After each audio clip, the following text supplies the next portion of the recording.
Masjidil Haram ini diserang dan direbut dari pemerintah Arab Saudi selama 2 minggu guys oleh kelompok militan yang dipimpin oleh pria bernama Juhaiman yang percaya telah muncul seorang Imam Mahdi di antara mereka. Saking frustasinya pemerintah Arab Saudi, mereka sampai meminta bantuan loh ke pasukan khusus Prancis.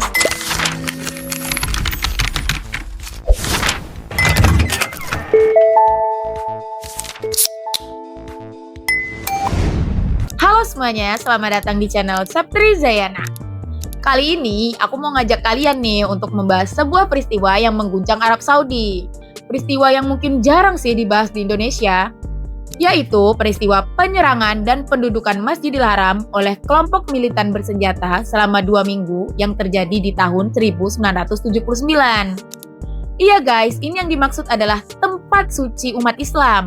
Masjidil Haram di Mekah yang ada Ka'bahnya itu, tempat yang mungkin tidak akan ada yang mengira sih bahwa akan diserang dan dikuasai oleh kelompok militan bersenjata. Nah, Masjidil Haram ini diserang dan direbut dari pemerintah Arab Saudi selama 2 minggu guys oleh kelompok militan yang dipimpin oleh pria bernama Juhaiman yang percaya telah muncul seorang Imam Mahdi di antara mereka. Oke, kalian pasti sudah penasaran kan dengan peristiwanya? Kita langsung masuk saja ke pembahasannya. Sebelum kita masuk ke pembahasan, aku mau disclaimer dulu ya teman-teman. Video ini dibuat bukan untuk menghina, merendahkan, atau mendiskriminasi budaya manapun. Pembahasan kita hari ini murni dari sudut pandang yang netral dengan didukung penelitian dan sumber-sumber terpercaya. Dan untuk diambil sisi positifnya aja ya. Oke, kita lanjut ke pembahasannya.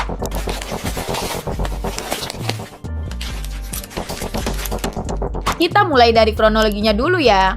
Bayangkan guys, di pagi buta, tepatnya setelah sholat subuh tanggal 20 November 1979, Masjidil Haram yang biasanya selalu ramai dengan lantunan doa dan ayat-ayat suci Al-Quran, mendadak dikepung oleh sekelompok militan bersenjata. Ribuan jamaah yang baru saja menyelesaikan sholat subuh sama sekali tidak menyangka nih guys kalau sesaat setelah sholat subuh selesai akan terdengar letupan senapan senjata di tempat suci umat Islam itu. Yah, siapa yang bakal nyangka gak sih? Apalagi habis sholat subuh. Waktu itu, Syekh Muhammad Al-Subayil, Imam Masjidil Haram, sedang bersiap nih mengakhiri sholat. Tiba-tiba saja, sekelompok lelaki yang sebelumnya menyamar sebagai jamaah bergerak sangat cepat menuju pintu-pintu masjid. Mereka mengeluarkan senjata nih guys dari balik jubahnya, lalu merantai gerbang-gerbang besar Masjidil Haram dan tanpa ragu mendor 2 polisi Arab Saudi yang hanya bersenjatakan pentungan kayu. Dalam hitungan beberapa menit saja, tempat suci umat Islam itu jatuh ke tangan kelompok militan ini.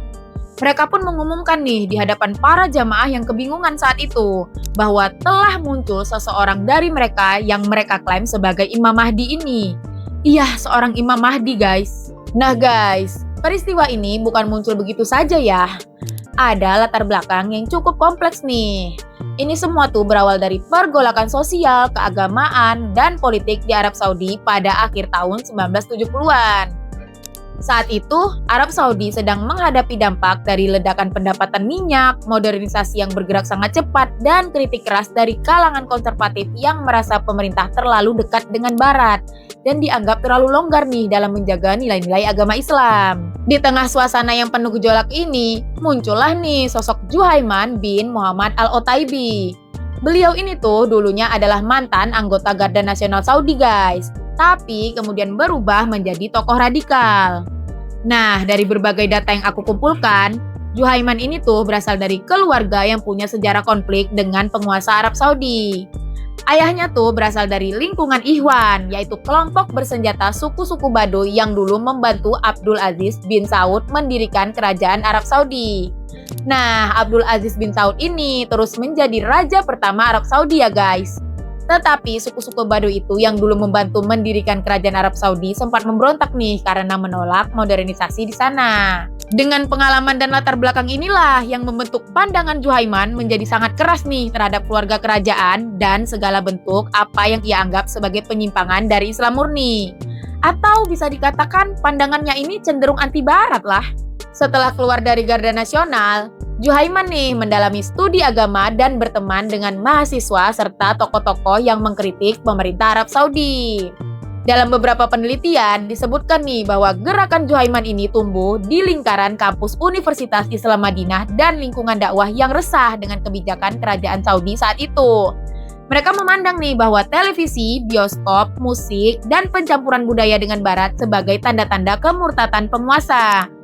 Tapi kita harus ingat ya guys, saat itu tuh tahun 1979 dan memang di tahun segitu modernisasi kadang dianggap tidak sesuai dengan nilai budaya dari suatu negara. Nah, Juhaiman yakin banget nih kalau zaman itu sudah penuh dengan fitnah, kezaliman, dan kemaksiatan. Jadi, menurut dia, kedatangan Imam Mahdi atau sosok pembaru dan penyelamat di akhir zaman itu sudah sangat dekat. Di kalangan pendukungnya nih, Juhaiman itu mulai menyebarkan gagasan bahwa tanda-tanda kemunculan Mahdi sudah lengkap dan bahwa kewajiban kaum beriman adalah membaiatnya di Masjidil Haram. Terus, tokoh yang diangkat sebagai Imam Mahdi oleh Juhaiman dan kelompoknya itu adalah Muhammad bin Abdullah Al-Qahtani, yaitu sepupu sekaligus sahabat dekat Juhaiman sendiri.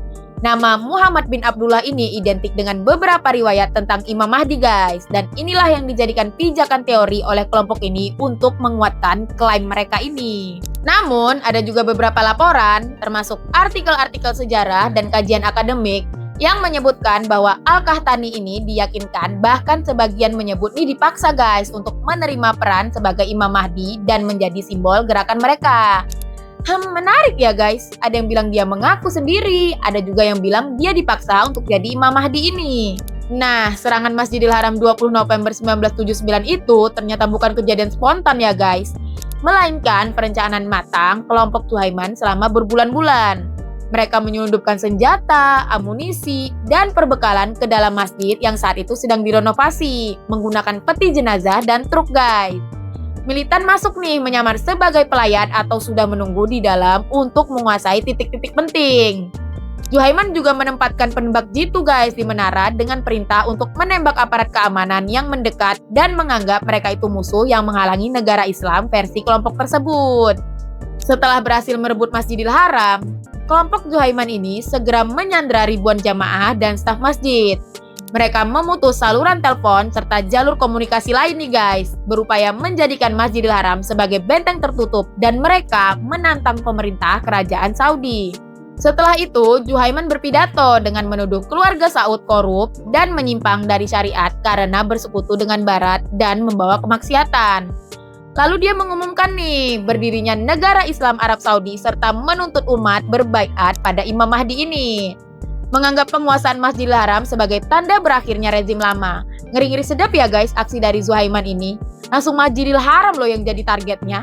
Terus bagaimana reaksi dari pemerintah Arab Saudi? Nah, pemerintah Arab Saudi ini dikatakan cukup kaget dan kebingungan. Mereka nggak nyangka nih guys bahwa Masjidil Haram berhasil direbut begitu saja. Terus, pemerintah Arab Saudi segera dong mengerahkan pasukan keamanan di bawah pimpinan Pangeran Sultan dan Pangeran Nayef untuk mengepung Masjidil Haram yang udah dikuasai oleh militan ini. Namun, hal ini menghadapi kendala karena ada larangan menumpahkan darah di tanah Masjidil Haram dan kompleksitas struktur bangunan.